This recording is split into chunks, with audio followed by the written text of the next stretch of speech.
ئەم کاتەتان باش بینەرانی بەڕێز لەگەڵتان دەبین بۆ پێشکەشکردنی بەرنامەیەکی تایبەت. بەرنامەی ئەم جارەمان تایبەتە بە مەسئلەی یەکێتی نەتەوەیی. لەو ماوەی ڕابردووەدا کۆنگرەی نەتەوەی کوردستان کەنەکە دەست بە کار و خەباتێکی بەرفراوان کردووە بۆ یەکڕێزی و یەکدەنگی گەلی کورد، بۆ هینانە ئارای ئەو یەکڕێزی و یەکدەنگیە، و لەو پێناوەدا ڕێزە سەردانێک یان چاوپێکەوتنێک لەگەڵ زۆربەی حزب و لایەنەکانی هەر چواربەشی کوردستانیان ئەنجام داوە و هێشتانیش بەردەوامە. ئەمە لەم بەرنامەدا هەروەها قسە و باس لەسەر کاریگەری خەباتی ژنان لەسەر ئەو هەوڵدانە یان لەسەر ئەو مژاری یەکێتی نەتەوەیی دەکەین. ئەوش بە میێوانداری دوو میێوانی بەڕێز کە لە ئەستودیۆ لەگەڵمان ئامادەن. بەڕێز کوێستان داودی ئەندامی کۆمسیۆنی دیبلۆماسی کەنەکە، بەخێر بێ بەڕێز کوێستان. هەروەها بەڕێز شەهلا حەفید جێگەری هاوسەرۆکی کەنەکە، بەخێر بێ بەڕێز شەهلا. زۆر سپاس هەواڵزینەکە. بەڵێ لەسەر ئەو مژارە کە مژارێکی ئێستا لە ڕۆژەفدایە مەسئلەی یەکێتی نەتەوەیی لە بەڕێز شەهلەوە دەست پێ ئەەکەین. بەڕێز شەهلا، یعنی بۆچی پێویستە ئێستا ئەو خەباتە ئەوها بەو شێوە بەو گەرم و گوڕیە دەست پێ بکاتەوە؟ خۆی لە ساڵی 2015 هەوڵێ درا بۆ بەستنی کۆنگرە، بەڵام ئێستا کە ساڵی 2007 ئەبینین لە ناوچەکەیە گۆڕانکارێکی زۆر کراوە و کوردیش بۆ بە ژمارەیەکی زۆر سەنگین و لە هەموو جیهاندا ڕۆڵی کورد بە تایبەت ژنانی کورد زۆر زۆر بەرز ئەنرخێنرێ و گۆڕانێکی زۆر زۆر بۆ لە ناوچەکەیە و لەم گۆڕانکارێشە کورد لەسەر شانۆیە. ئەمڕۆ کورد بەرگری لە موراڵ و ڕەوشت و مافی ئینسان و مرۆڤایەتی و دژی تیرۆر ڕۆڵێکی زۆر زۆر گرنگی هەیە. هەلو مەرجەکە هەمووی لەبارە بۆ ئەوەی کە کورد یەک دەنگ و یەک ڕیز بێ. بەڵێ بەڕێز کوێستان، ئیوە چی دەڵێن لەم بارەوە؟ ینی بۆچی پێویستە ئێستا ئەمە؟ دیارە وەک بەڕێز شەهلەیش و هەموو کەسێک زیاتر دەزانێت کە هەوڵدانێک هەبووە، بەڵام هەندێک ئاستەنگی دروست بوو و نەگەیشتە ئەو ئامانجە کە لە پێناوی دەست بە کار و خەبات کرا. بەڵام ئەم جارە بە شێوەیەکی ڕەنگە بە شێوەیەکی جیاواز دەست بە کار و خەبات کراوە. بەڵێ ئێمە هەروکو دەزانین دەرجیکەرانی کوردستان لە هەر چوار با بڵێن تورکیە و دەوڵەتانی تورکیە و ئێران و سووریە و عێراق هەمیشە بە هەموو شێوەیەکی ویستیانە زەربەی خۆیان لە نەتەوەی کورد بوەشێنن و لە ساڵانی ڕابردوودا بەهۆی ئەوەی کە ئێستاوەندە تکنیکیان پێش نەکەوت بوو، فقط لە سنوورەکاندا دەیانتوانی باڵم بە دابشکردنی سنوورەکە نەیان دەتوانی بچنە قۆڵایی خودی کوردستانەوە ئەو زەربانە لێ بدەن. بەڵام ئێستا بەداخەوە بەهۆی ئەو پێشکەوتنیانە بە ئەو تکنیکە و ئەو باری ئابووری و بەهێزبوونی هێزی نظامیشیان داگیرکەرانەوە دەتوانن بڕۆن بەناو قوڵایی کوردستانیش و دەبینین کە ئەمە کوردستان لە بارێکی زۆر نائاساییدایە و دەتوانێت زۆر زەربەپەزیر بێ و دیتوشمانە کە بە هەموو شێوەیەکی بە شێوایەکی جۆراجۆر مێدیایی نظامی با بڵێن هەتا لە خودی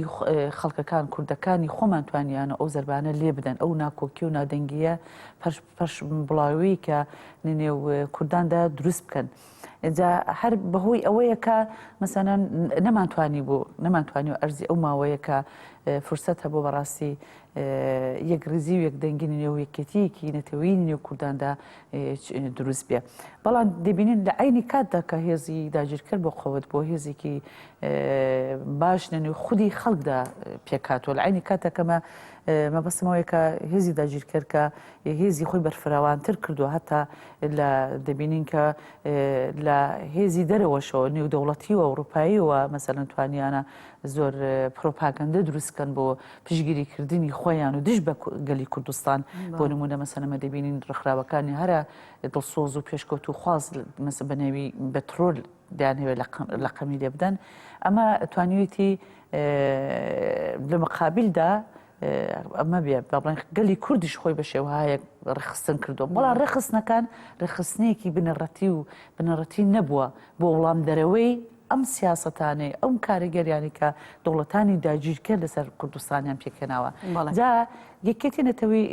وەکو بەڕێز شالاش باسی کرد ئێمە کۆنگرەی نەتەوەیەک هەمە هەبووە بەڵام کۆنگرەیەکی نەتەوەی یەک دەست و یەک دەنگ و با بڵێن کۆک نەبووە بەڵام خۆی چییە کە ئێستا لە حاڵی حازردا ئەو چەند ساڵە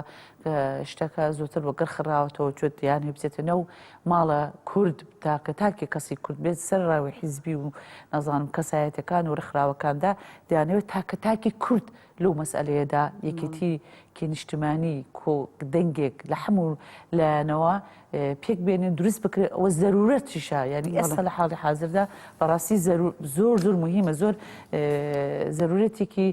مێژوویە کە ئەو یەک دەنگی و یەکێتی نیشتمانی نێو هەر چوار پارچە کوردستان و تەواوی کوردەکانی با بڵێن دنیادا پێک بێنین.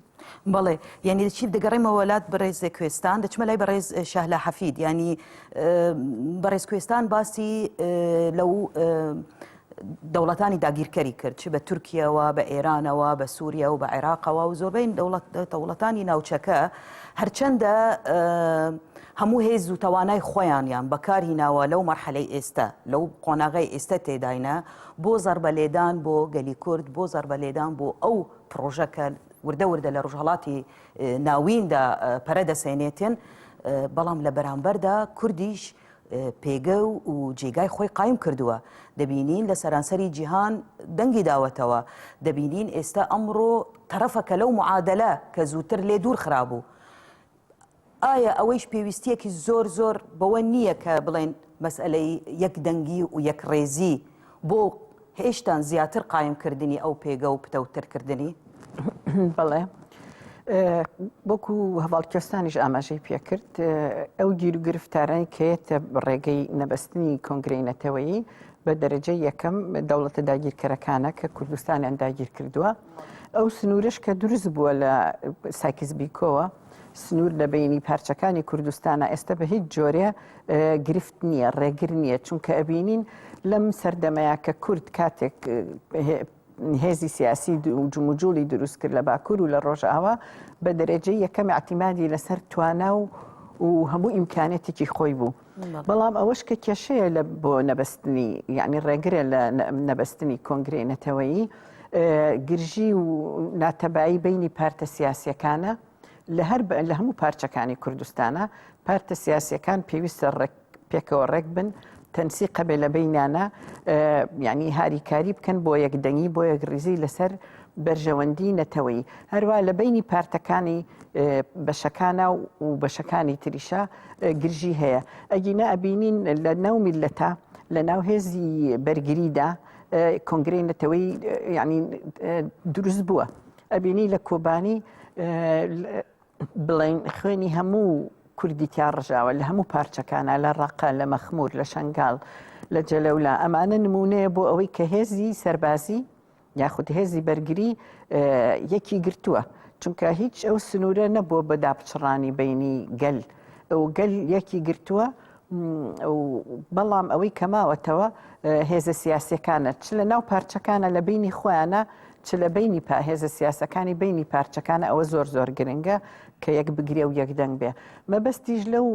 چاو پێکەوتنە ڕاوێژکاریانەی کە ئێستا کۆنگرەی نەتەوەیی بڵین دەستەی لێژنێکی ناردووە کە ئامادەکاری بۆ ئەکا ڕاوێژکاریە بۆ ئەوی کە بتوانرێ کۆنگرە ببەسترێ ئەویش هەر لەبەر ئەو مەبەستانەیە کە یەک ڕیزی بڵین هێزی بەرگری هەبێ و یەکدەنگی شەبێ لەسەر مەسەلەی کورد هەڵوێستە بێ مەسەن لە کاتێکی وەکو ئەمڕۆیە کە کورد زۆر بەشێکی گرنگە لەسەر شانۆیە لە گۆڕانکاریەکانی کە لە ڕۆژهەڵاتی ناوەڕاستدا ڕوئەدا لە ناوچەکەیە و لە جیهاندا ڕوئەدا بووە بە بڵین ژمارەیەکی زۆر قورس زۆر گرنگە کە چەترێ هەبێ ئەو هەموو دەنگە و هێزە سیاسیانە کۆکاتەوە یەک دەنگیان هەبێ بە نسبەت چارەنووسی میلەت و پاراستنی خاکەوە جگە لەوەش هەر مەبەستمان نییە لە بینی پارتە سیاسیە کوردیەکانە بەڵکو ئەو ڕێکخراوی ترکە هەیە ڕێکخراوی مەدەنی و پارتە سیاسیەکانی ئەو کەمایەتیانەی تریش کە لە ناو کوردستانە ئەژین یعنی ئەم کۆنگرەی نەتەوەیی چەترێکە بۆ پارتە سیاسیە کوردیەکان ڕێکخراوە شارستانیەکان هەروەها ئەو کەمایەتیانی کە لە ناو کوردستانە ئەژین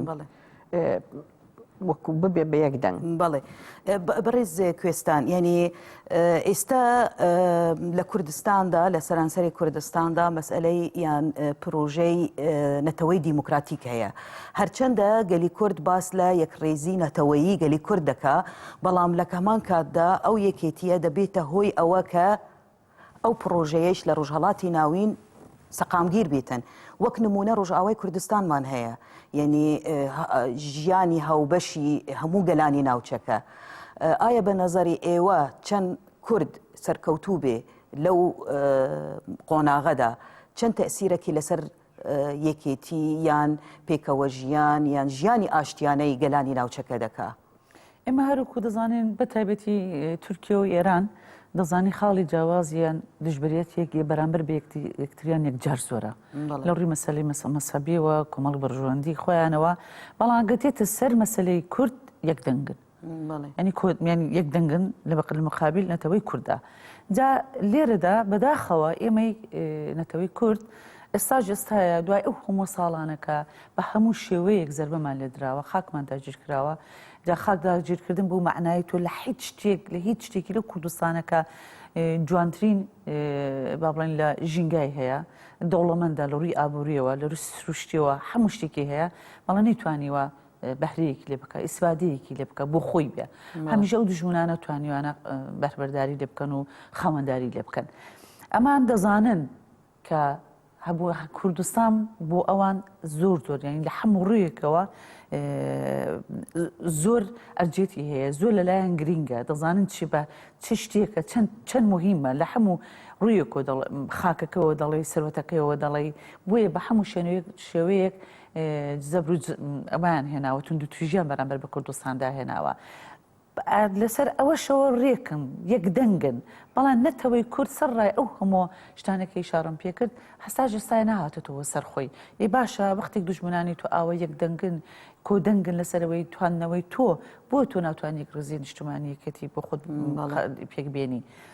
ئێمە لێرەدا شالەخان باسی کۆنگرێتەوەی کرد نەزانین چۆنە لێرەدا یەکێتی نەتەوەیی یان کۆنگرە بۆ معنایە نایە فقط حیزبەکان بن یەکێتی بۆ معنای نەتەوەی بۆ معنایە دەکا لە تەواوی با بڵێن جیاوازەکانی ئەو کۆمەڵگایەدا کە لێودا هەیە لە یارسانیەوە لە با بڵێن چەرەسەوە لە ئەرمەنیەوە لە جوولەکەوە لە مەسیحەوە لە کوردەوە لە زەرتشتیەوە لە یێزیدیەوە لە تەواوی تاکە کەسەکانەوە ڕخراوەکانی دیکەیە ئەمانە هەموو پێکەوە لەوەیدا بەشدار بن ئێمە بەڕاستی کۆنگرە دەیتوانی ئەم کارێکە ئێستا بەداخەوە لە قوانێک دەتوانم باسی بکەم کە ئێستا کە کاری ئەوە بۆ کە لەگەڵ حیزبەکان دانیشن پێکەوە قسە بکرن کە کۆنگرەیەکی نەتەوەی پێکەوە بێنن دەیانتوانی یارمەتی دەری ئەو شتانێکم باسیم کرد مثلا کاروباری کۆمەڵایەتی بکەن ئیژینگا بکەن دادپەروەری بکەن بەڵام ئێستا بە پێچەوانەی لێ هاتووە کە فقط لێرەدا کاری ڕخستنیەکان ئەوەیە کە سەردانی یەکتر بکەین کە بۆی حیزبەکان ڕازی بن پێکەوە دانیشن لەسەر ئەو بارودۆخەی کە بارێکی زۆر ناوسایی ئێستا لە حاڵی حاضر لە کوردستاندا بەڕاستی چارەنووسی کوردستان لە حاڵی حاضردا بەڕاستی لە چارنووسێکدایە کە ئەو فرسەتە زێڕینێکی تو ئاماژێت پێکرد لە ڕۆژئاوای کوردستاندا قەت ئەوە دووبارە نابێتەوە لێرەدا ئەگەمە نەتوانین کۆدەنگێک لە مقابل ڕۆژئاوای کوردستاندا پێکبێنین دەتوانم بڵم زەرری زۆر گەورە لە بەشەکانی دیکە لەمان دەکەوێت بەڕاستی ئێستا لە حاڵی حاضرە باشووری کوردستان دەیتوانی بەهات بەڕحاڵ 25 ساڵە بخۆیانن کاروباری مەسەڵ کۆمەڵایەتی سیاسی دیپلۆماسی ئەمانە دەکەن بەڕاستی دەیانتوانین تەئسیرێکی یەکجار زۆر لەسەر ڕۆژئاوای کوردستان پێکبێنن ڕۆژئاوای کوردستان لە ئەرزەی 3-4 ساڵە توانیویەتی نەنە خۆیدا لە چەترێکی حەمەلایانە ئاوا دەست بەسەر هەمووی با بڵێن ناوچەکەدا بەسەر بێنێ ئەو چەترە پێک هاتووە لە فەرق ناکە هەر کورد نییە وەکومە دەبینین لە باری نظامیەوە لە باری کۆمەڵایەتیەوە هەموو کەسایەتەکانی جۆراجۆر ڕخراوەکانی جۆراجۆر و تێدا بەشدارن لەبەر ئەوەش توانیوەتی خاڵی سەرکەوتن و ئەوە هەیە لێوەدا دەسەڵاتێک نییە فقط تاکە دەسەڵاتێک نییە کە هەموو شتێک ببڕێنێتەوە لێوەدا خێڵی عشیرەت و خێڵی با بڵێن ماڵباتێک نییە خانەوادەیەک نییە لێوە شتەکان ببڕێتەوە لێوەدا گەل شتەکان دەبڕێتەوە لەبەر ئەوەی کە ئێمە بتوانین ئەو پشگیریە و یەکدەنگی و ڕەنگی خۆمان لە ڕۆژئاوادا با بڵێن پێک هاتووە پشگیریان لە بکەین ئەمە لە پارچەکانی کوردستانیش دەبێت پێکەوە هەر بە یەکێتی نەتەوەیی کەمە دەتوانین پێکەوە ببین بە پشگیریکردنی ئەمانەکو و ئەمریکا ئەمانەکە ئەمریکانە دێن پشگیری لە ڕۆژئاوای کوردستان دەکەن لە خاتی چاوی ڕەشی کوردستانی خۆ لە باشووریژەوە هەیە لە ڕۆژهەڵاتیشەی بۆ بە خاطیەوەی دەبینن کە ئێستا لە نێو ڕۆژئاوای کوردستاندا خەڵک بە دڵسۆزیەوە خاوەن هەڵوێستن سەرپی خۆیانن لێوێدا دزی و گەندەڵی و ڕاوڕوتاندنەوە ئەمانە نییە دەبینن کە بەڕاستی بە گیان و بەدڵ خەڵکەکە لێوێدا ئیحساسی مەسئولیەت بەرپرسیاری لەگەڵ نیشتمان و خاکی خۆیان دەکەن. بەڵێ بەڕێز شەهلە بەڕێز کوێستان ئاماژەی بە خاڵێکی زۆر گرنگدا ئەویش ئەوەیە کە هەرچەندە دەوڵەتانی ناوچەکە لەگەڵ ئەوەیشدا زڵهێزە جیهانیەکان هەرچەندە لە ناو ناکوکیدان ناکوکیەکی بەردەوام لە بینیان هەیە بەڵام لەسەر یەک خاڵ کۆک دەبن کە ڕێگیری یان ئاستەنگی بۆ ئەو شۆڕشە بکەن کە لە کوردستاندا ئاگرەکەی پلیسەی سندووە دەبینین لە ڕۆژئاوای کوردستاندا ڕەوشەکی جیگیر بووە لە باشووری کوردستاندا بە هەموو کورد کەم و کورتیەکانەوە هەتا ڕادەیەک ستاتویەک هەیە دەبینین لە باکووری کوردستاندا خەبات و بەرخودانێک هەیە لە ڕۆژهاڵاتی کوردستاندا بە هەمان شێوە بەڵام ئەو لایەنانە لەسەر ئەو خاڵە کۆکن کە ڕێگری لەو ملەتە بکەن لە بەرامبەردا گرنگی ئەوە چییە کە ملەتیش دەبێ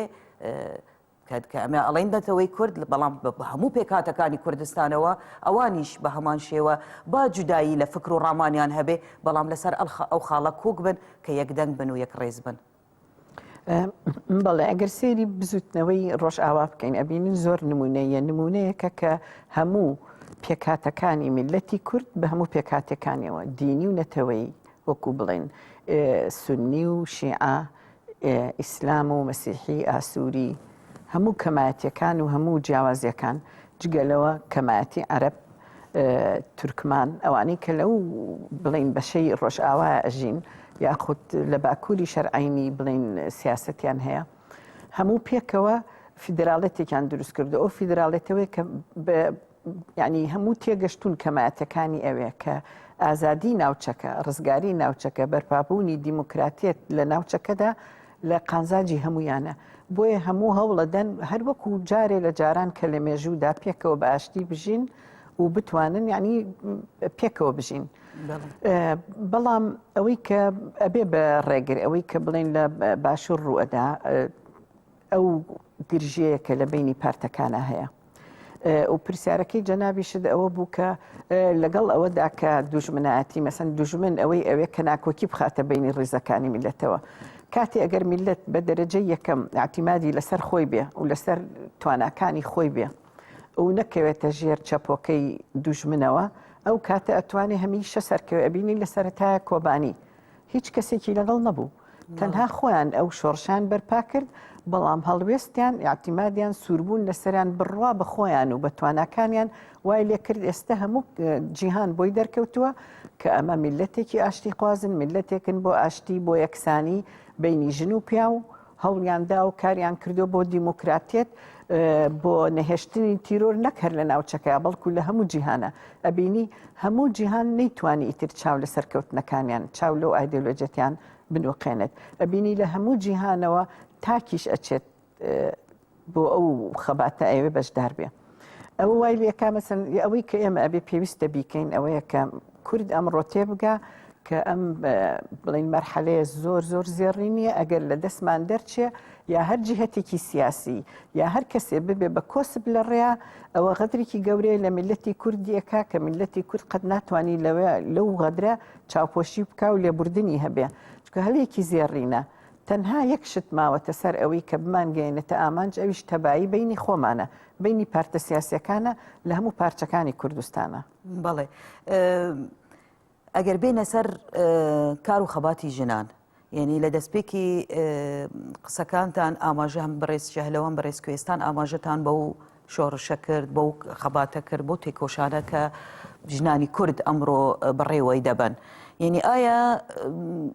ڕۆڵ ینی کاریگەری خەباتی ژن لەناو ئەو هەنگاوەدا لەناو ئەو پرۆژەدا بەسئلەی یەکێتی نەتەوەیی چۆن هەڵدەسەنگێنن و دەبێت چۆن بێ بەڵێ یەکێتی نەتەوەی بۆ مانایە نایەت کە لە نێو پیاواندا هەر هەبێ کێتینەتەوەی بۆ مانایە دێکا برێتێ لە خەباتی ژنان و پیاوان پێکەوە یەکسان بەرامبەر بە یەکتر. یەکێتی نێوتەوەی بۆ مانایە دێکا ڕێزگرتن لە ڕێزگرتن و پاراستنی بەرامبەری ژینگە بەرامبەر بە کەمەندامان، ڕێزگرتن لە کوردستانان کە فکری جیاوازی هەڵبەشیان هەیە. بێگومان شتێکە لە هەموو مهمتر کە تو ئاماژەت پێکردی بۆیە کە بەڕاستی ژنان لە تەواوی بوارەکانی جیاوازدا بەشداربوونیان هەبێ بەرامبەر لەگەڵ وەکو پیاوان. زۆر لە ئێمە من بەخۆم چەندین جار کە لە کۆنگەرەکانی کەنەکەدا کۆنگەرنەتەوەی دا بەشداربوون کردووە، دەبینین کە زۆربەی زۆرینەی بەشداربوونەکانیان کە لەلایەن ڕێکخراوەکان و حیزبەکانە کە دێن زۆربەیان پیاون. هەمیشە من یەکێک لەوان بووم کە بەڕاستی ڕخنم گرتو کە تکایە ئەگەر بەشداربوونیتان بەشدار دەبن لە کۆنگرێنێتەوەیدا لە کەنەکەدا تکایە بێگومان پیاوانش بەشدار بوون، بەڵام تا ئەو جگای دەکردرێ ڕێژی ژنان با زیاتر بێ. ینی یەکێتی با هەبێ نەتەنیا زیاتر بێ چونکی نییە هەر نییە یعنی زۆر کەمە بەڵێ هەبێ بۆنە. ینی مشکلی گەورەی ئێمە وەکوونەتەوەی کورد لە حیزبەکاندا کە دەبینین تۆ تەماشا بکە ئێستا لە باشووری کوردستاندا لە زۆربەی دانیشتوەکانی کەدا دەنشین حتا لەگەڵ ئەوروپیەکاندا وەکو هەیئەتێک کە دەچم بۆ ئەوێ دەبینی هەر پیاوە لە تەواوی دووچاوەکان هەر پیاوە. بڕیاردەرەکان تا لە نێو حیزبەکانی ڕۆژهەڵاتی کوردستاندا بەداخەوە مەسەلەن تو دەبینی دانیشتەکانە هەر پیاوە، ژن کەم بەدی تێدا دەبینی هیچ نییە. ینی ئەمە یەکێکە لە خاڵە لاوازەکانی هەر زۆرە لاوازەکانی کوردستان دەنێتەوەی کووردا کە ژن زۆر بەدەستەکەم دەکردێت. بەڵام دەبینین کە ئێمە ئەمڕۆکانە کە لە باکووری کوردستان و لە ڕۆژاوای کوردستان کە خاڵی هەرە سەرکەوتنیان ئەوە بۆ کە ژن تێدا بەشدار بووە، ژن خاوەنداری خۆی کردووە، ژن خاوەنداری نیشتیمانی خۆی کردووە، ژن خاوەنداری مناڵ و پاراستنی وڵاتی خۆی کردووە. ینی لێرەدا تۆ دەتوانی ئەمە وەکو نمونەیەکی بینی کە تەواوی دنیا بەوەی سەرسام بووە. ینی بەشداربوون یا هەبوونی ژنان لە تەواوی بارەکانی جیاوازدا خاڵی سەرکەوتنە. بە تەنیا پیاو ناتوانێت ئەو سەرکەوتنی بەدەست بێنێ، بێژن ئیمکانی نە هیچ بارێکدا سەرکەوت بێ. بەرابەری ژن و پیاو لە هەموو ئاستەکاندا خاڵی سەرکەوتنی ئازادبوونی گەلی کوردستانە نەتەوەی کوردستانە و داگیرکەرانیش لەوەی دەترسێن. بۆیە ئێستا لە حاڵی حازردا دەبینین بە هەموو وجود و توانای خۆیانە ئەوی دواوکەوتوترین سریال و بەرنامە و مەسلەی ئاین لە نێو کوردستانداندا زیاتریان کردو کە نایان هەبێ کە ژن دەزانن ژن بە مانای ئازادی دێ، بە مانای ژیان دێ، دەزانن ئەوە بکوژن لە کوردستاندا سەرکوتی بکەن، دەزانن گەلی کوردستان ناتوانانی خۆی لەژێر کۆلۆنیالیزمی داگیرکەرەوە ڕزگارکە. ئەگەر ژنان ڕۆڵی نەخشی خۆیان لە بەشەکانی کوردستاندا وەکو ڕۆژئاوا و باکووردا بلێزین بەڕاستی مە مشکلەیەکمان نیە. لەوەشدا دەتوانین بڵێن یەکێتیەکی نەتەوەی دەدا پێکدێنێن. دا کۆنگەرە نەتەوەی بەڕاستی لێرەدا ینی یەک ڕیزی بەرابەری تەواوی لە تەواوی بوارەکانی جیاوازدا لە ژن و پیاوان و ئەکو ئیشارەم پێکردی ئاینی و لە هەموو شتەکاندا هەیە. ئەمە دەبێت خاڵی هەرە سەرکەوتن وەکو ئیشارەم پێکرد کە وەختێک ئەمڕۆکان لە ڕۆژئاوای کوردستان حیسێب کتێبێک ئەوڕەکانە لە خەباتی ئەوان دەبێندرێ دەبینێت پێش هەموو شتێکدا مەسەلەی ژنە پێسەر پێی خۆیەتی پیاوان نابن بە دووچاویان، ژنان ئولگی خۆیانن. وەکو ڕۆژهەڵات و باشووری کوردستاندا نانێنێک دوژن بێنن فقط وەکو نمایشێک لێوێدا دوو چاوێک لێوێدا دەریان بخەن.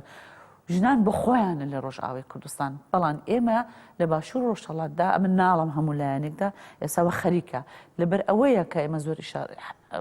هەموو بەحسەکەمان ئەوەیە بتوانین ئەو یەکێتێنێتەوەیە لە باچەکانی دیکەدا بەشی پاچەکانی دەکەیتە باشوور و لە ڕۆژهەڵاتی کوردستان پێک بینین. چونکی فقط ئەوەیە دەتوانێت بە ئامانج و بە هەدەفمان بگەێنە. ئەلەوەشە کە داگیرکەرانی کوردستان دەترسێن. ئەگەر تۆ لە هەر چوارلاوە کۆدەنگیت هەبێ دەتوانی بەڕاستی بە شتەکانی بە ئامانجەکان و هەدەفەکانی خۆت بگەیت. ئەم ڕۆکانە دیسان دێمەوە سەر ئەو خاڵێکە ئەو ڕۆکانە حیسابێک لە ڕۆژئاوا باکووری کوردستان دەبینن دەبینین کە بەڕاستی ژنان لە سەفی پێشەوەدان بەڵام لە بەشی باشووری کوردستاندا کە دەبینین لە جیاتی ئەوەی کە ئەو فرسەتی زیێڕینەیە کە بەوان هات پێشێ دەبینین کە زانکۆکانیان بۆتە زانکۆی ئاینی مەسەبی لە ڕۆژی جێژندا دەبینین لە جیاتی ئەوەی کە ببن بە فکرێکی پێشکەوت و خاز بە کۆمەلگادا دەبینین پێش هەموو شتێک لە زانکۆکاندا بڵاو دەکەنەوە ڕێکلامەوە دەکەن کە دانیشتوویەکان با بڵێن تەلەبەکان لێوەدا نۆش دەکەن ئەوە جگای خۆیدا هەر کەسێک کتومەوە لە ماڵ خۆیدا جگای ڕێز و احترامە بەڵام زانکۆ دەبێت زانکۆیەکی ڕووناکبیری بێ زانکۆیەک بێ کە خەڵک لەوێ شت فێر بێ نەیەکە زانکۆیەک بێ لەوێشدا مەلاکدا کۆنە پەرستەکان لێوەدا بێن خاوەنداری لێوە بکەن کە بەداخەوە لە ماوەیدا دیتومانە ئەمە کۆمەلگا پێش ناخە ئەمە کۆمەلگا بە دواوەخە. بەڵێ بەڕێز شەهلا ینی هەر لە سەمار هەمان ئەو ضرورەتی هەبوونی هزری نەتەوەیی لە ناو ژناندا چییە و چی کاریگەریان چ بەرپرسیارەتیەک دەکەوێتە سەرشانیان لەو قۆناغەدا؟ بەرپرسیارەتی لەسەر ژن هەر وەکو بەرپرسیارەتیە لەسەر پیاو کاتێ لە کۆمەلگایەکە وەکو کاواڵکێستان ئاماژەی پێکرد کە ژن ئازاد نەبوو مانای ئەوەیە ئەو کۆمەلگایە ئازاد نییە. ژن پێش نەکەوێت کۆمەڵەکە پێش ناکەوێت چونکە ئەساسی هەموو کۆمەلگایەک خزانە ئەگەر دایکێکی پێشکەوت و دایکێکی ڕۆشنبیر دایکێکی خوێندەوار ڕۆڵەیەکی ڕۆشنبیر و ڕۆڵەیەکی مێشک کراوە پەروەردەکە زۆر زۆر جیاوازی هەیە لە دایکێک کە بە عەکسەوە ینی بە شێوەیەکی کە پەروەردەیکە یەکسانی بینی ژن و پیا و هەر ئەوە نییە بڵێ شتێکە خۆ دووەریەگری یەکەم ئەبێ ژنان خۆیان ڕێخن ژنان خۆیانە بێت دەست پێ بکەن سوور بن لەسەر مافەکانیان مەبەستیش لە مافی ژن مافێکی مرۆڤایەتیە هەر وەکو پیا و هیچ جیاوازێکی نییە بەڵام لەم پرۆسەیە زۆریش گرنگە کە پیاویش تێبگا پیاو تێبگا کۆمەلگا تێبگا مەبەست لە مافی ژن چییە ژنیش سوور بێ لەسەر خۆ ڕێخستن و لەسەر مافەکانی خۆی. میدیاژۆکو هەم هەواڵ کوێستانیش ئاماژەی پێکرد یەکێتی کۆنگرەی نەتەوەی گرنگیش ئەدا بە میدیاوەکو چۆن بە هێزی بەرگری هێزی سیاسی یەکدەنگ بێ میدیاش زۆر گرنگە ئەبینین مەسەلەن ئەو ناکۆکی کە لە بینی پارتەکانە هەیە میدیاکان گەورەی ئەکەن یا زۆر شتی چاواشە باس ئەکەن کە لە زەرری میلەتی کووردە جگە لەوەش لە ناو باشوورا کە ئێستا بڵێن بە تایبەت کە تەلەڤیزیۆن و میدیا و ئازادە بەڵام زۆرترینی بەداخەوە نایەنێ کلارە ڕەقە بخات باسێکی کلارە ڕەقە ڕەنگە زۆربەی ژنانی باشوور نەیزانن زیاتر سەیری بڵێن کێبڕکەی شاجوانەکەن زیاتر سەیری بڵێن ئەکتەرە عەرەبەکان تورکەکان مسلسلەی تورکی و عەرەبی ئەوانە زیاتر لە ناو ژنانی باشوورە زیاتر باسەکرێوە لە باسی کلارە ڕەقە کە خەڵکی شاری ڕەقەیە خۆی سەرکردەی 3000 شەڕەوانە دەورێکی زۆر زۆر سەرەکی هەبووە لە ئازادی ڕەقەیە کە تا ئەمریکیەکان زۆر سەرسام بوون پێی یایەکێکی وەکو نەسرین عەبدوڵڵا ئەوانە کەم ئەبینی لە میدیای باشوور بە تایبەتی پیشانی بە ژنانێکی تر بۆ نمونە پیشان ئەدەن کەوکو بووکەشوشەیەکە لە دەستی پیاوە جوانکاری و شتی سەرزارەکی کە لە هیچ کۆمەلگایەکە باوی نییە ئەوانە پیشان ئەدرێت لەبەر ئەوە گرنگی بە میدیاش زۆر زۆر گرنگە لەم پرۆسەیە بەڵام ئەوەی کە بە دەرەجەی یەکەم ئەرکە ئەکەوێتە سەر ژنان خۆیان خۆڕێخستن و وشیاریە وشیاری لەسەر مافەکانیان و سووربوون لەسەری و ئەبێت یعنی هەوڵ بدرێ بۆی ئەو پارتە سیاسیانەی کە لە هەموو بەشەکانی کوردستانە ئاو کراوە بێت لە وەکو هەواڵ کوێستان وتی لە هیچ پارتێکی باشوور و ڕۆژئاوایە لە هیچ ئۆرگانێکا کە دەسەڵات و بڕیاری بەدەستە کە هەوڵەیە بۆ مافی ژن ژنی تیان نیە ڕەنگە ژنێک بە بۆنی ئەوەی مێردی یا باوکی سیاسی بوو بێ پۆستێکی حساسی گرت بێ بەڵام ئەو پۆستی بە تێکۆشانی خۆی نەگرتو بۆ بەرژەوەندی ژنیش بەکاری ناهێنێ لەبەرەوە تکاکەین لە پەرلەمانتارە ژنەکان کە لە ناو پارتەکانان کە لە مەسلەی سەر مەسلەی ژن سوور بن و هەوڵ بدەن بۆ بایەکی بەستنی کۆنگرەی نەتەوەیی بایەکێتی نەتەوەیی لە ژنەوە دەست پێ بکات. من دێمە وەلات بڕێز شەهلا یعنی دێمە لای بڕێز کوێستان یعنی بەڕێز شەهلا باسی ئەو مەسئلەیەکی کرد چۆنیەتی پێشاندانی ژنان بە کوێلەکردنی ژنان دیارە باسەکە دەڵێ بە کوێلەکردنی ژنان و بە کوێلەکردنی گەلی کوردیان کۆمەڵگای کوردەواری بەگشتی پێکەوە بەرزراون لەبەر هەندێ ئەگەر بویستیان پێویستی هەبیت یەکێتی نەتەوەی هەبیت دەبێت لە یەکێتی ژنانەوە دەست پێ بکانی ژنانی کورد دەست پێک هەنگاو بنن بۆ یەکێتی نەتەوەیی بۆ ئەوەی یەکێتی لە سەرانسەری حزب و لایەنەکانیان هەموو لایەنەکان بگرێتەوە لێرەدا ڕۆڵ و مسیۆنی ژنان چۆن هەڵدەسەنگینی لەم قۆناغەدا ئێمە دەزانین هیچ داگیرکەرێک دۆستی هیچ پارچەیەکی کوردستان نییە باشە سامانی کوردستان سەدەمە سەر و وڵامی و پرسیارشت سامانی کوردستان مڵکی هیچ کەسە تاکە کەس و خانەوادەیەک و با بڵێن بنەماڵ و خێڵ نییە هەموو مرۆڤێکی لەدایک دەبێ بە ئازادی لەدایک دەبێ بەڵام دەبینین لەو کۆمەڵگایەدا کە مەسەن کێیە چێ دەسەڵاتی بەدەستەوەیە لێوێدا پەروەردە دەکردرێ ئەو مرۆڤە ئازادە سربەستەکە لەدایک دەبێ دەبێ بە مرۆڤێک کە دژ بە بەرامبەر بە یەکتر بە تایبەتی ئەگەر پیاوان بێ دژ بە ژن دەبێ لە حاڵەتێکدا هەم پیا و هەم ژن ئەو کاتێ لەدایک دەبن وەکو مرۆڤێک بە ئازادی لەدایک دەبن بەڵام وردە وردە ئەو دەسەڵاتدارانێکە با بڵێن کە دەسەڵاتدا هەیە ئەمانە دەکەن بە کۆیلەی خۆیان وە ژنان لێرەدا دروست دەبن بە کۆیلەی ئەو پیاوە ئەو کۆمەڵگایە و دەسەڵاتدارانە ئێستامە لە ڕۆژهەڵ باشووری کوردستانەگە بینە سەرەوە تەماشا بکەین دروست ئەو مرۆڤانە بە تایبەتی ژن هەموونە کۆیلەی و دەسەڵاتە کۆیلەی و دەست خێڵە کۆیلەی ئاینی مەسەبی کۆیلەی خێڵ و عەشیرەتەکە تۆ ئەگەر لە چوارچێوی ئەوانە دەربچی قەت ناتوانانی کێتێکی ژنان با بڵێن کە دەست پێش خەر بێت تێدا بەدیگی تێدا بکەیت ژنان وەکو بەڕەشا لە باسی کرد ژنان زۆرتر ڕەواڵەتی بە بڕەواڵەتەوە بە زێڕ و جەواهراتەوە لەوێدا دەناسرێن تۆ چەندە زۆرتر زێر بە خۆت هەڕابەسی قیمەتی تۆ ئەوەدە زۆرترە بەڵام ناوەڕەکەکە هیچ قیمەت و ئەرزشێکی نییە لێرەدا کەمە کەسایەتێکی کە و کەسایەتەکانی ئێستا لە حاڵی حازردا لە ڕۆژاوای کوردستان کە لێوێدا خەبات دەکەن شەڕ دەکەن نسرین عەبدوڵڵا یارەقەیە کە لێوێدا مەسئولیەتی هەزارها کەسی بەدەستەوەیە لە شەڕدا دژ بە وەحشیترین دژمن داعشدا شەڕ دەکەن دەبینین کە لێوێدا توانیوێتی وەکو دەسەڵاتێکی لێوێدا دەسەڵاتێکی پاکە پاقیزە خاوێنە بۆ خۆی نییە وەکو تاکە کەس دەسەڵاتەکانی ئێمە لە ئێستا لە حاڵی حازردا لە دەسەڵاتەکان بۆ خۆیە وەکو تاکە کەس بخۆیان هەم بەکاردێنن تا زمانێک ئەو دەسەڵاتانەکە لە دەسەڵاتدان بۆ بەلەماڵەی خۆیان و بۆ حیزبی خۆیان تاکە کەسی خۆیان یەکێتی با بڵێن هەبوونی ژنانیش لێوێدا غیری ممکنە بەڵێ لێوێدا دەبێت شۆڕش دەست پێ بکرێ بەڕاستی دەبێت ئێمە ژنان شۆڕشێک دەست پێ بکەین دش بە چاوەڕانی ئەوەی نەکەن کە شتێکی ئاسمان بێتە خوارێ بۆ ئێمە بکە ئێمە خۆمان لەو کۆمەڵگایەکە دەیدەینی هیچ شتێکمان نییە یعنی وەکو مرۆڤێکی کە ئازاد لەدایک دەبین خاوەن هیچ شتێک نین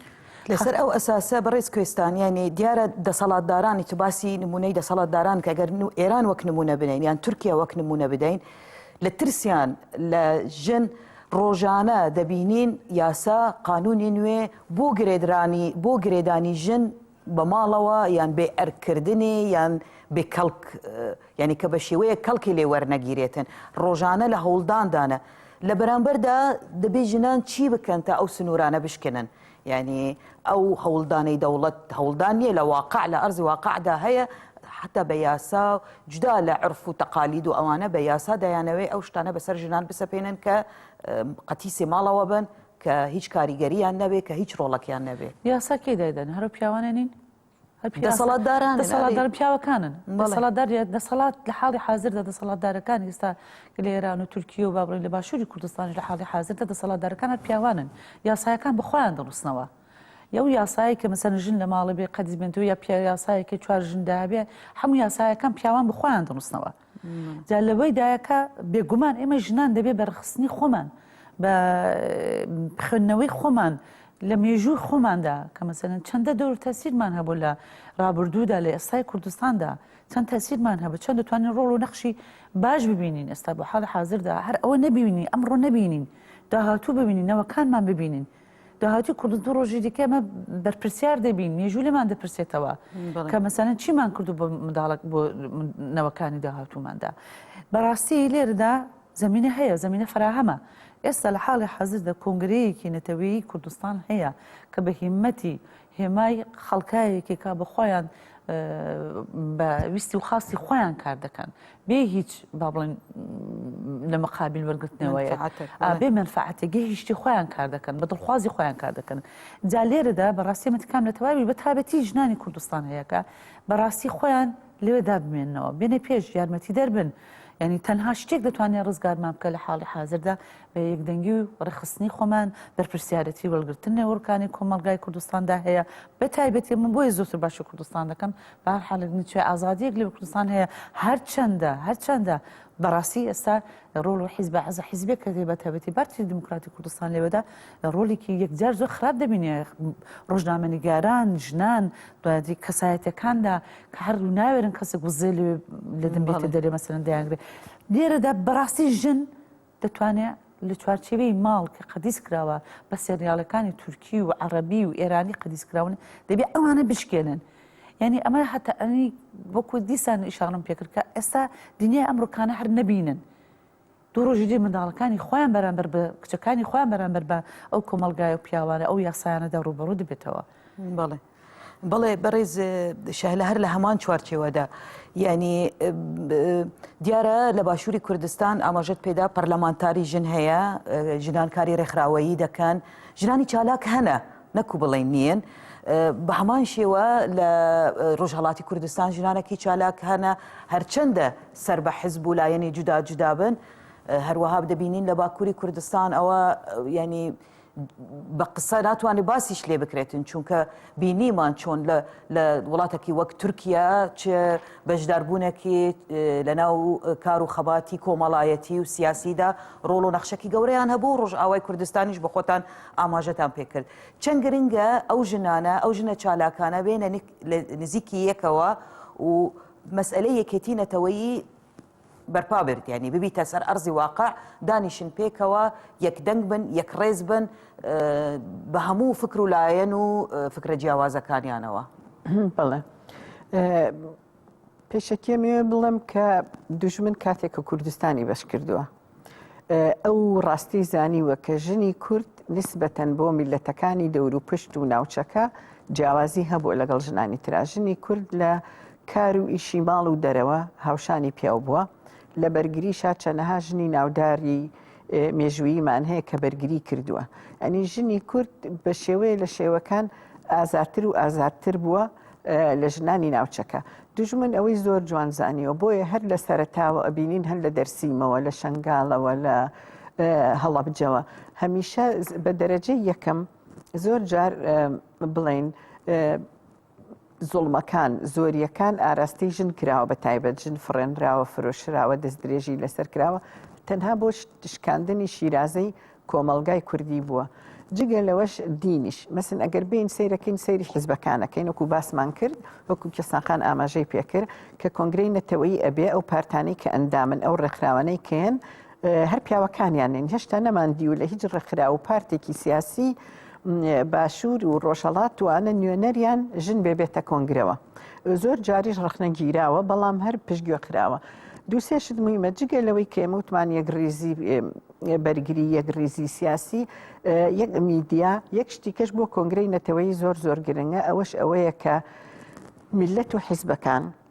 ئەو شتەی کە ئیکەن ئەو پلانی کە ئیکەن ئەبێ لە بەرژەوەندی خاک و نەتەوایە بێ و لەو بەرتەسکیە حیزبێ بێتە دەرەوە ئەو حیزبە کلاسیکیانی کە هەشمانە بە شێوەیە دروست بووە کە ژنان ئەگەر تیاشیا بن بە شێوەیەکی لاواز دەوریان هەیە لە ئۆرگانی بڕیارانین لە ئۆرگانی پرۆسەکانانین پرۆسەی بڕیار پرۆسەی بڵین ئاشتی ئەوەی کە ئەبێ هەمومان بیکەین وەکوژن یاسایەکی مۆدێرن لە هەر پارچێکی کوردستان بیا لەو دەوڵەتانی کە تیا ژیاوین تا ئێستا ئەوە بێ کە جاکرێتەوە لە دین چکە دین و یاسە هەمیشە بە ناوی دینەوە یا بە ناوێکی ترەوە ژن ئەچەوسێنرێتەوە ئەوە بێ ژن کە داوای مافی خۆیەکە ئەوسا ئەوەنە کاریگەری دین نابێت لەسەر یاساکان تازەکردنەوەی ئەو حیزبانە ئایدۆلۆجێتی ئەو حیزبانە سیستێمی هاوسەرۆکی کە هیچ تەنها حیزبەکانی ڕۆژئاوا و باکوور هەیەە ئەوانە هەمووی ڕێگرێ لە پێشکەوتنی ژنە و لە تێکۆشانی ژنە بەڵام وەکو کوێستانخانی ژووتی بە دەرەجەی یەکەم ئەرکی سەرشانی خۆمانە کە هەست بە مەسئولیت بکەین بە بەربەرسیارەتی بەرامبەر خۆمان، بەرامبەر ماڵ و مناڵمان، بەرامبەر کۆمەلگامان، بەرامبەر هەموو جیهان. هەتا ئێمە ئازاد نەبین و مافی خۆمان وەرنەگرین، کۆمەلگاش ئازاد نابێ. ئەنی ئەرکێکی نەتەوەییە، هەر ئەوەنی ئەرکێکە تۆ بۆ مافی خۆتی یەکەی. چۆن ئەڵێ ئەرکێکی نەتەوەی؟ ئەگەر ژنانی شنگال بە هەمان پەروەردەی ژنانی کۆبانیان هەبوایە، ئەوانە ئەکەوتنە دەست داعش. ئەبینی کە بەو قووەتەوە بە هەموو هێزێکە و تورکیا لە پشتی داعش بوو، بەو چەکە مۆدێرنەوە، بەو کەمە ئیمکانەتەی کۆبانیەوە، چونکە ژن و پیا و بە یەکسانی بەرگریان لە خۆیان کرد،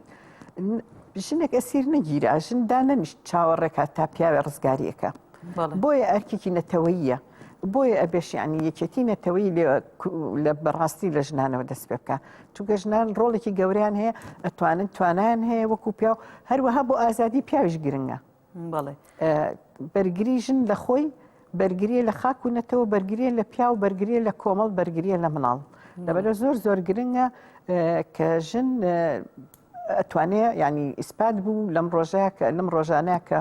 ئەو هەموو دەستکەوتەی بەدەستێناوە لە ڕۆژئاوا کە ژنی کورد بە تایبەت توانای ئەوەی هەیە کە بڵین بەستنی کۆنگرە یاخود یەکێتی نەتەوەی لە ژنەوە دەست پێ بکات. بەڵێ بەڕێز کوێستان هەنگاو ناون بۆ ئەو مەرحەلە، بۆ ئەو قۆناغە ژن دەستکەوتێکی مەزنی بە ژنی کورد دەستکەوتێکی مەزن بەدەستهێناوە، ئاماژەتان پێدا ڕۆژئاوای کوردستانە، باکوورە، هەرچەندە باشوورە، ڕۆژهەڵاتە، دەبینین کار و خەباتی ژنان لە ئاستێکی زۆر بەرزدایە. بەڵام ئەوە باکوورە، ئەوە باشوورە، ئەوە ڕۆژهەڵاتە، یعنی چەند گرنگە ئەوە ئەو کار و خەباتەی ژنان هەموو ببیتە یەک، یعنی ئەوەنە دەستکەوتی هەیە چۆن بتوانرێ ئەو دەستکەوتە بپارێزرێ بە و هەنگاوە و لەوە بەرفراوانتریش بێ. بەڵێ پێم خۆش یەک شت باسکەم لێردا. یەک ئێمە ژنان لە خۆمان پرسیار بکەین، ئێستا هەر نمونەیەک دێنمەوە کە ئێستا لە حاڵی حاضردا شتێکی بە ناوی ڕەفراندوم بۆ لە باشووری کوردستان، ڕەفراندوم بۆ سەربەخۆیی کوردستان. باشە، پرسیاری من ئەوەیە ئەم ژنانەی کە ئێستا لە حاڵی حاضر لە باشووری کوردستان بە ئیسلاح لە دەسەڵات و یان پەرلەمانتاران و لە دەستگای ناوەندی حیزبەکانیاندا هەن، یەک نانە نەفەر، دوو نەفەر تێدا دەبینی کە لە دەستەی لیژنەی ڕەفراندۆمەکەدا هەبێ، وەکو مەسەلەن خاوەن هەڵوێستەیەک خاوەن نەزەر بدا لەسەر کاروبارەکانی ئەو با بڵێن کە لیژنەیەک پێکاتۆ بۆ ڕەفراندۆم. دوو، ئایا پەرخستنی پارلەمانێکە 25-26 ساڵەکە کە ژنی تێدا هەبووە، نازام چەندانە کورسی ژنان تێدا هەبووە، مەسەن لە ئەرزی ئەو ماوەیەدا ژنان چەند دەتوانیان و ڕۆڵ ببینن بۆ کرانەوەی ئەم پەرلەمانە کە بەڕاستی دەیتوانی پارلەمانی کوردستان، باشووری کوردستان بەڕاستی دەیتوانی ڕۆڵی و نەقشی ژنان لە کۆمەلگای باشووردا یارمەتیەکی یەکجار زۆر گەورە بۆ باشووری کوردستان وایە. بەڕاستی ئەگەر توانیبان فقط پارلەمانە کارایی کردبەوە ژنان، مەسەلەن دوایان توانی بە سەدان جار خۆ پیشاندام بکەن، مانگرتم بکەن، نێنە دەرێ چیان کردو لە ماوەیدا. باشە، لێرەدا ڕۆڵ و نەخشی ڕۆژئاوای کوردستاندا نەیان بینیوە ژنانی باشووری کوردستان. ئەوەی کە لە ڕۆژئاوای کوردستان کەم ئیشارەمان پێکرد کە ڕووداوە، ئەمە فرسەتێکی مێژوویە، ئەمە هەموو ڕۆژی دیسان دووبارەی دەکەمەوە. ئەو شتە مێژوویە بۆ ئێمەی گەلی کورد، هەر چوار پارچەی کوردستان ئەوە نایەتێ ڕوو ناداتەوە. بەڕاستی ئێمە ژنانی باشوور و ڕۆژهەڵاتی کوردستان لەو فرسەتەی زیێڕینەی ئێستادا خۆ دەرنەخی خاوەنداری لێ نەکەین، قەت ئەوەی نابینینەوە، چونکی ئێمە لە مقابل چوار دژمنی دڕندە ڕوبەڕووین، چوار دژمنی داگیرکرد کە ساڵگانی ساڵ هەموو شتێکی ئیلەمەیان وەرگرتو، بە تایبەتی ژنان. سەرڕای ئەوەی کو باسم پێکرد فقط ئەوە نییە دژمنانی داگیر کرد، دنیای نەودەوڵەتی شەیەکەدایان هەوێ ئەوەی خۆیانی قازانتی خۆیان و مەسلحەتی خۆیاندا لەوێدا بمێننەوە. بەڕاستی ئێمە ژنان ئێستا لە حاڵی حازرد بەرپرسیارەتێکی مێژوویی لەسەر شانماندا هەیە. ئێمە شتێکەیە بە ناوی کۆنگرەی نەتەوەی کوردستان سای بکەین بە هەموو شێوەیەک پشگیری لەوەی بکەین. زۆر کەسێ باسی دەکە کە لەخەر حیزبەکان هەموو تێدا نییە، بەشدار نییە. ئەی زۆر باشە، خۆ لە باشووری کوردستاندا هەموو حیزبەکان ڕۆڵ و نەخشیان تێدا هەیە. چیان کردووە؟ دەیوەرن پێویست ناکە حیزبەکان بێگومان دەبێ نەخش ڕۆڵان هەبێ لە کۆنگرەی کوردستاندا بەڵام ئەگەر مەسەلەن نیان هەبێ لەو دەسەڵاتە لەو منفعەتی شخصی خۆیان تاکە کەسی خۆیان لەو سەر و سەروات سامانێک کە ساڵیانی ساڵ بەربەرداری لێ دەکەن ئەگەر نیان خەبڵ نەکەن ئێمە چی بکەین هەر چاوەڕان دەست بەسەر دەستدانین کە بزانین خێڵ ماڵباتێک کە دەسەڵاتی باشووری کوردستانیان بەدەستەوەیە ئەمان چاوەڕانی ئەوان بن کە ئەمان داهاتوی کوردستان ئاسی کوردستان ئایندەی کوردستان بۆ مەداڕ مێ دەبێ خۆمان لەو زنجیرێکی ئەوان بۆمان قەدیس کردووە بەستراوەتەوە ئێمە دەبێ خۆمان لەوەی بێنە دەرێ ئێمە ژنانی کوردستان ئێستا لە ڕۆژئاوا باکووری کوردستان بەتابەتی ڕۆژئاوای کوردستان شتێکمان هەیە ڕخستنێکمان هەیە نیمچە دەوڵەتێک دەتوانم بڵم من باس لەوێ دەکەم ئێستا گەر حتەن لەلایەن وڵاتەکانی نێودەوڵەتیەوە تەئید نەکردەوە بەڵام لەوێ هەیەی لێ وجودی هەیە ئێمە دەتوانین یارمەتی دەری ئەوان بین تەجروبەی ئەوان ئیسفادە بکەین بۆ پارچەکانی دیکە خۆمان ڕێک بخەین ڕێخستن هەیە لە حاڵی حازردا ڕێخستنی زۆر باش هەیە بۆ ژنان بۆ مناڵان بۆ کەم ئەندامان بۆ ژینگە ئێمە بتوانین شتە دروستەکان بێن دەرێ بەڵام تا ئەو جگای بتوانین لە خێڵی عەشیرەکی ماڵبەندی با بڵێن مەسهەبی ئاینی خۆمان دوور بپارێزین چونکە ئەمان بەڕاستی فقط دواکۆتوی و بیری مرتەجەعانە و دواکۆتویانە لەبەردەگرن. بەڵێ پرسیاری ئاخرم لە بەڕێز شەهلایە یعنی وەک ڕاگەیاندکارێک من پێداچوونەوەم کرد بۆ ئەو لە دەستپێکی هەوڵدانەکانی کەنەکە و سەردانەکانیان و چاوپێکەوتنەکانیان لە حگەڵ حزب و لایەنەکان و بە پێی ئەو دیمەنانە کە بەدەستمان گەشتووە لە ئەنجامی ئەو سەردانانە ینی زۆربەی لەسەر قسەکەی بەڕێز کوێستان و لەسەر قسەکەی جەنابەتیش کە ئەو حزب و لایەنانە کە لەلایەن شاندی کەنەکەوە سەردانکران بە دەگمەن ژنێک دەتبینی لە ناو شاندەکان کە پێشوازی لە شاندی کەنەکەیان دەکرد یان نەدەتبینی جودا لە تەفگەری ئازادی ڕۆژهەڵاتی کوردستان بە کۆدار و پەژاک و کەژارەوە ژنیان لەگەڵ بوون تەفگەری ئازادی گشتی وە کەجەکە و کەژەکە ئەوانی ژنیان لەگەڵ بوو تەفگەری ئازادی لە باشووری کوردستان و ئەوانەی تر یان بە دەگمەن یان نەدبدەبینی ینی ئایا تا کەی ژن قبول بکەن پەراوێز بخرێن لەناو ئەو حزب و لایەنانە ئایا کاتی ئەوە نەهاتووە کە ئیدی خۆیان بۆ خۆیان وەک ژن خاوەنداری لە خۆیان بکەن و هەستن دەستپێشخەری بۆ ئەو هەنگاوە بکەن کە یەکێتی نەتەوەیی لە دەواازەی ژنانەوە دەست پێ بکاتەوە؟ بەڵێ ئەو پارتانی کە جەنابەت باسیەکەیت کە لەو چاوپێکەوتنانە بەڕاستی ژنیتیانە بوو ئەوانەی باشوور تەنها لەوانی باکوور و ڕۆژ ئاوا ژنمان بینی ئەوە دەرەخا کە پارتەکان بڵین پارتێکی مۆدێرن نین پارتێکی یەکسان نین ئەو ژنانش کە تایان بەڕاستی یعنی زۆر بەلاوازی بەرگری لە زۆرتر بەرژەوەندی حزبیەکەن وەک لە بەرژەوەندی گەل وەک لە بەرژەوەندی ژن و کۆمەڵگە پارتە بەداخەوە پارتەکان دوورن لە میلەتەوە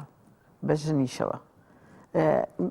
ژنیش بەشێکی زۆر گرنگی میلەتە بەشێکی چەساوی میلەتە ئەگەر پارتەکان نوێنەری میلەت و ژنان بوونایە ئێستا ئەنجامێکی کەمان ئەبینێت کەم قێرانمان ئەبینی لە باشوور لەبەر ئەوە بەڕای من پێویستە ئەو پارتانە بەخۆیان ناپچنەوە سیستێمەکان بگۆڕن ئەو ژنانی کە لە ناو پارتەکانان هەوڵ بدەن کە سیستێم و ئایدۆلۆجێتی ئەو پارتانە تازەکەنەوە چونکە ئێستا سەردەمی ئەوەیە کە یەکسانی بەتایبەت یەکسانی بینی ژن و پیاو و ڕۆڵی ژن زۆر گرنگە ئەوێ ژەرەکەوێتەوە سەر ژنان یەک شتی کەش هەیە کە لە باشوورە ئەمە ڕێی شخصی خۆمە کە لە باشوورە خەڵکەکە زۆر ئارەزووی نەماوە بۆ کاری سیاسی ئەوەش ئەنجامەکەیەتی خەڵکەکە بیهیوا بووە خەڵکەکە بڕوای کەم بۆتەوە بە پارتە سیاسەکان پارتە سیاسەکانی باشوور نوێنەرایەتی ڕاستەقینەی میلەت ئەبێ بکەن و بەرژەوەندی میلەت و ژنیشیانی خۆی پێشەوا بێ ئەشکوێتە سەر ژنان خۆیان من نمونەیەکی بچوو گەگەڕمەوە کاک ملازم عومەر جارێ بۆ ئێمە گێڕایەوە وتی بەڕێکەوت لە دێە بوون لە کاتی ئەنفالەکانە کە دەیەکانیان ڕائەگەست ئەوان هاتبوون مامجلال لە سەفەری خارج هاتبووە چوبوون بە پیرەوە لەو دەیە لە پڕ جەیشی عراقی نزیک بوو بۆەوە وتی ئێمەش و خەڵکەکەژی ترویستمان چۆڵیکەین ژنەکان زۆری ژنەبوون هەموو دەستیان نایەت تفەنگی مێردەکانیان دەستیان کرد بە بەرگری تی ئێمەش وەکو پیاوەکانیان و ئێمەش وەکو چەکدار و شۆڕژگەر مەجبور بووین ماینەوە مەقاوەمان کرد تەنها دێ بوو کە ئەنفال نەکرا ئەوە دەرەخا کە ژن توانای هەیە بەڵام پراوێز خراوە بەڵام پراوێز خراوە و پراوێسی ژەخرێ هەتاکو خۆی ئەبێ بکەوێتە سەر پێی خۆی و بزانێت چونکە وەکوتم زەرری هەموو میلەتە زەرری نەتەوەی ئەرکێکی نەتەوەی ئەبینی هەر لەم کاتەیە کە هەزارەها ژنی و مناڵی یەزیدی کەوتنە دەست داعش ئەبینی ژنی کورد ژنی یەپەژە و یەپەگە ئەوانە ڕزگاریان کردن هێزی ژنان چەند ژنی ڕزگار کرد ئەمساڵ لە هەموو زۆرتر چێ زەرەر دەبینە زەرری زۆرتر کێ دەبینێ زەرری ژن ئەیبینێ ژن زەرری گۆرەی مە دەبینی لە هەموو شەڕ و داگیرکاریدا بەڕاستی هەر ژنە بەڵێ باڵێ بەڕێز کوێستا و وەختی بەرنامەکەمان تەواو بوو بەداخەوە قسەی داوید ئەگەر من زۆر سپاسان دەکەم هەروەکو ئێستا شارم پێک بەڕاستی لە هەر شەڕ و داگیرکاریدا لە هەر جگایەکدا دەبینین گەورەترین زەرەر ژن دەیکا ئێمە لەبەرەوەی ژن دەبێ خۆمان خەمەنداری خۆمان بکەین چاوەڕان نەبین پیاوان هەستن بۆ ئێمە خەبات بکەن و شۆڕشمان بکەن خۆمان خەمەنداری لە خۆمان نەکەین زەرەرمەند دەبین بەڵێ بەڵام ئەگەر بەشدار بین وەکو چۆن ڕۆژ ئاوای کا زەرەرەکەشمان کەمە بێتەوە بەڵێ من لێرەدا لە کۆتایی بەرنامەکەدا زۆر سوپاسی بەڕێز کوێستاندا و دی ئەندامی کۆمیسیۆنی دیبلۆماسی کۆنگرەی نەتەوەی کوردستان کەنەکە دەکەم هەروەها سوپاسی بەڕێز شەهلا حەفید جێگیری هاوسەرۆکی کەنەکە زۆر سپاس بۆ ئامادەبوونتان لە ستۆدیۆ بەرنامەکەمان بینەرانی بەڕێز بەو شێوە ئەمە گەیشتینە کۆتایی بەرنمەیەکی تایبەت تا دیدارێکی دیکە هەرشاد و سەرفراز بن.